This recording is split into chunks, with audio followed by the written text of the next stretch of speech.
जे BTC नि chief मानगोनां हाग्रामा महिलारि बिथाङा सासे ट्राइबेल नंगौना नङा बिथाङा ट्राइबेलनि सायावनो बे बिथां आइजोआ बुंबायब्ला बिथांनि मोदोमाव नांगोना नाङाखै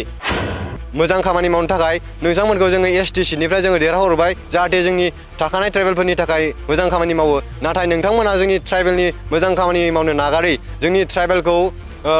गोमोरहोलांनायनि खामानिसो मावोबा जों बेखौ गनायनानै लानो हानाय नङा नोंथांमोना बेबायदि खामानिखौनो दिनै मावदों नोंथांमोना राजखान्थिनि लाबा-लाबाखौ साननानै नोंथांमोना जि थाखानाय जि मोनद' हारिनो ST होनो नागिरदों नोंथांमोना बेखौ बुंगासिनो दङ आरो नोंथांमोना बेबायदि बाथ्रा बुंनायनिफ्राय जानगाराव थानांगौ STआ मोनसे सोरनिबा प्रपार्टि नङा सोरबा मानगोनां हाग्रामा सारनि प्रपार्टि नङा मानगोनां प्रमद बर' सारनि प्रपार्टि नङा मानगोनां UG ब्रह्मनि प्रपार्टि नङा बियो ट्राइबेलनि मोनसे प्रपार्टि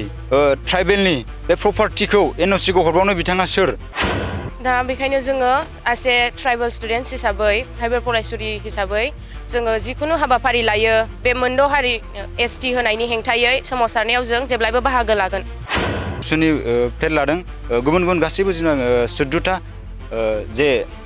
माबा दङ कमिटि दङ बिनि जों प्लेट लानाय जादों बेवहाय इन्डियानि प्लेटबो जों लानाय जादों बेवहाय सोरबा इन्डियानि मिनिस्टारा जोंखौहाय बेयाव सोमावसारनो थिनाखै एबसुनि जे प्रेसिडेन्टआ बेयाव जोंखौ सोमावसारनो थिनाखै सोरबा गुबुन मिसिंनि प्रेसिडेन्टआ बेयाव जोंखौ सोमावसारनो थिनाखै जों एसे ट्राइबेल स्टुडेन्ट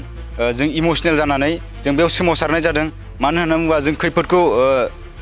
मोनदांनानै जों सोमावसारनो गोनां जादों